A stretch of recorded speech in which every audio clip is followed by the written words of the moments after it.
Hello বন্ধুরা, সবাই কেমন আছো? আশা করি খুব খুব ভালো আছো। তো আরেকটা সুন্দর নতুন ব্লগ একটা নিয়ে তোমাদের সঙ্গে হাজির। নতুন বলতে পার্ট 1টা তোমরা দেখিয়ে নিয়েছো, এখন পার্ট 2টা নিয়ে আসছি। তো এটা বিয়ের দিন সকাল সকাল বিধি সাধ্য হয়ে গেছে, পেশা করেছিল।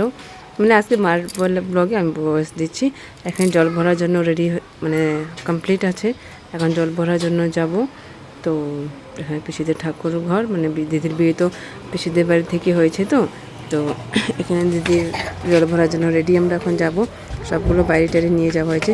এখানে দেখো কুঞ্জ আমাদের দিদির ছেলে হয়, ও সাজাচ্ছে ফুল দিয়ে, চাল দিয়ে, আরও কী ওই জানি, খুব সুন্দর করে সাজাচ্ছে। এখনও চলছে ওর কাজ। তো দেখো এখানে দিদিদের বসার জন্য বানিয়েছে, মানে ব্রাইড এসে বসবে। তো ডেকোরেশন তো কীরকম হচ্ছে তোমরা কমেন্টে অবশ্যই জানাও। আর এখানে রান্না বান্না রেডি হচ্ছে, সকাল থেকে যদি না হয় তো পরে তো লেট হয়ে যাবে না। এই জন্য। আর সেই দিন বিয়ের দিন কী গরম ছিল, বাপরে বা, কী আর বলবো, নতপা কী চলছে নাকি, সেটার জন্য হয়তো আরও বেশি গরম ছিল। এখানে রান্না আয়োজন, এই চূড়া টুড়া থাকলে ব্রহ্মাদেবকে একটু প্রার্থনা করেছে সব কিছু যেন ভালোভাবে হয়ে যায়। এখানে খাওয়া দাওয়ার ব্যবস্থা, এখানে হচ্ছে সিঁদুর খেলা, তেল খেলা, কী হয়, মানে যাই রিচুয়াল হয়, সে জল ভরানো আগে যেটা হয় সেটাই চলছে। এখন এটা হয়ে গেলে তারপরে জল ভরানোর জন্য যাবে। তো এখানে সবাই এক দুজনকে সিঁদুর পরাচ্ছে, তেল পরাচ্ছে, মুখ মিষ্টি করাচ্ছে। তো এখনও দিদি তো ভেতরেই, এখনও আনা হয়নি। যদি আমরা সবাই ছিল কি হ্যাঁ হলুদ শাড়ি পরবো, এই জন্য যার সবার কাছে অ্যাভেলেবেল থাকে না, যার যেরকম হয় পরতে পারে, কোনো অসুবিধা নেই। বাট হলুদ পরলে মানে বেশি ভালো হতো, সেরকম আমরা বলেছিলাম, দিদি বলেছিল সেটা। এখানে সবাই মুখ মিষ্টি করছে, সবাই তো পছন্দ করে না মিষ্টি, খাচ্ছে আর কি করবে, বিয়ের সময় মিষ্টি যদি না খায় তো আর কী হবে বলো। হ্যাঁ দেখো পিছন থেকে আমার ছেলেও এসছে আওয়াজ দেওয়ার জন্য, হ্যাঁ না, ভয়েস দিচ্ছে, দাঁড়াও বাবা। তো এখানে আমরা পিসি আমাদের রেডি যাওয়ার জন্য, এখন চলে যাব জল ভরাতে জন্য, রেডি বের হচ্ছি আমরা। আর যে রৌদ্র ছিল, খালি পা গিয়েছিলাম, পাক্কা রোড, বালু বালু ছিল, আর পা মানে জ্বলে যাচ্ছিল নিচে পুরা, অনেক অনেকই কষ্ট গেছে।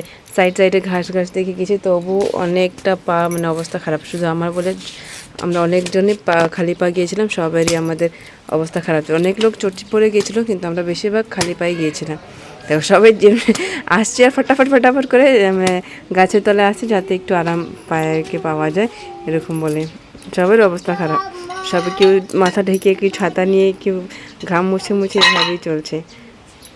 এখন সবাই এসে একটু রিলিফ ফিল করছে। এখানে পিসি যাই নিয়ম ছিল, গঙ্গা মাকে নিমন্ত্রণ দেওয়া বা যাই নিয়ম ছিল ওইগুলো করছে। এখানে বাচ্চারা ডান্স ভর্তি আয়োজন করছে, মানে ডান্স তো চলবেই না, যাই করো ডান্স ছাড়া কি বিয়ে হয় বলো। এত বড় একটা দিন, শুভ একটা দিন। তো এখানে সবাই পিসি যতক্ষণ এখানে নিয়ম করছে, এখানে সবাই ফুর্তি করছে। এখানে জল ভরা নিয়মটা মোটামুটি হয়ে গেছে। এখন সবাই নিজের যা যা কলস টলস নেবো, জল ভরাবো আর বাস রওনা দেবো। এখানে চলে আসছি, আমাদের বউ রেডি হয়ে আছে স্নান করার জন্য। কখন স্নান করা হবে, এখন একটু হলদি খেলা হচ্ছে, লাগাচ্ছে সবাইকে, দিদিও লাগাচ্ছে, তৈরি হয়ে চলেও আসছে। তো ব্লগ করার সময় ছিল না, কেন কি কাজ থাকে, তোমরা তো জানি বাড়ির বিয়ে থাকলে না, আমাদের তো কেউ লোক নেই যে ক্যামেরা ধরেই রাখবে সেরকম। তখন দিদি রেডি হয়েছে, বড় চলে আসছে, বরণটা কারো ফোন আছে জানি না, নেওয়া হয়নি, তো এই জন্য দেখানো হয়নি। গেট ধরা হয়েছিল, জুতো চুরি করা হয়েছিল, কিন্তু কি করব, এগুলো হয়নি উঠানো। তো এখন দিদিকে বলছে কি ঝুঁকতেই না, মানে নিচু হতে দেবে না, এরকম করে একদম ধুমালি করছিল, চলছিল। এখন দেখো কি মজা হবে, মানে ওরা চেষ্টা করবে কি জিজুকে তুলে ইসে করার জন্য, ওঠানোর জন্য। তারপর দাদা এসে আবার এসে উঠাবে, দেখো জিজু উঠবে না, দিদিও নিচু হবে না, এরকম করে চলছে। এগুলোই তো মজা বলো বিয়েতে, আর কি মজা। তারপরে তো ব্রাহ্মণের যা মন্ত্র পড়া পড়বে, তখন চেয়ার তুলে জিজুর বান্ধবী হয় না কি দাদা ভরা হয়, ওরা পুরো চলছিল। আমি তখন ছিলাম না হয়তো এখানে, ছেলে অনেক ইসে করছিল, গরম বেশি ছিল, তো এই জন্য বেশি দেখতে পাইনি বিয়েটা। আমি তোমাদের মতন ব্লগেই দেখবো মনে হয়, আর এডিট করার সময় যা দেখেছি তাই দেখা হয়েছে, আর হচ্ছে না দেখা টেকা। এখানে বরযাত্রী যারা যারা আসছিলেন ওনারা আছে, ওনাও পিছনে আছে, ওরাও বলছে ওদের কেউ দেওয়ার হয় কি ভাই, বলছে কি ঝুঁকতে না, এরকম চলছে। এইখানে দাদা এসে আবার দিদিকে উঠানোর জন্য চেষ্টা করছে, আমি কিছুতেই দুজনকে না, আমরা আর নিচু হবই না, সেরকমই চলছে ওদের। এখানে মালা বদল হয়ে গেছে, এখন দুজনকে সঙ্গে অনেকটা ছবি নেওয়ার জন্য, আবার যারা ক্যামেরাম্যান ওদের তো জানোই, এরকম একটু পোজ দো, এরকম একটু পোজ দো, ওদের তো সেটাই চলে। মানে ব্রাইড আর ব্রুম দুজনেই হয়তো বোরিংই হয়ে যায় হবে।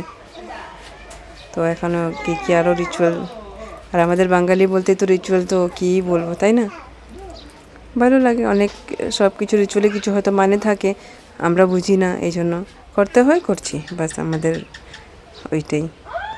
এখানে বলছিল কী কী মন্ত্র হবে, দান হওয়ার ছিল, এগুলোই ছিল। এখানেও কিছু হচ্ছে, আমি জানি না। শুভদৃষ্টি তো মনে হয় না, জানি না। গামছাও দেওয়া আছে, হয়তো শুভদৃষ্টি হবে, এরকম হতেও পারে। আমরা এত জানি, তোমরা যদি জানো কমেন্টে আমাদেরকে জানিয়ে দিও, আমাকে জানিয়ে দিও। কেন মা তো বয়স দিচ্ছে না, মা হয়তো জানে, মাকে জিজ্ঞাসা করিনি।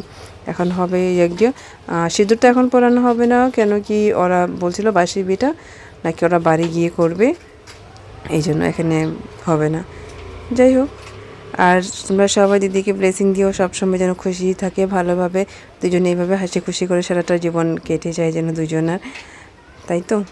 আর কি এক দুজন সঙ্গে থাকাই সবের থেকে বড়। তো এখানে আমার বোন বৌদি এগুলো সব ছেলের তরফ থেকে আসা বরযাত্রীরা, আমি জানি না, চিনি না। ওইখানে আমার বর আমরা বসে বসে জানি না কী বলছি, হয়তো চুগলি করছিলাম কারো, জানি না। কাকি দিদি অনেক টায়ার্ড হয়ে গেছিলো, এই জন্য কাপড় টাপড় পাল্টিয়ে ফেলছে, আর পারছি না আমি, অনেক গরম ছিল। কাকি দিদি ওরা বসে আসছিল, এতই গরম ছিল সেদিন, বাপরে। মানে আমরা আসাম অরুণাচলে থাকি, তো আমাদের তো এখানে 32 মানে ম্যাক্সিমাম গরমটা, আমাদের জন্য অনেক বেশি গরম। সেই দিন 35-36 পৌঁছে গিয়েছিলো সেদিন। বাবারে, আমাদের জন্য সেটাই অনেক বেশি গরম, মানে সেরকম ছিল। ঠিক আছে, তাহলে আজকের ব্লগটা এখানেই শেষ করব। আশা করি তোমাদের ভালো লাগছে, কমেন্টে নিশ্চয়ই জানিও। Tata, bye bye.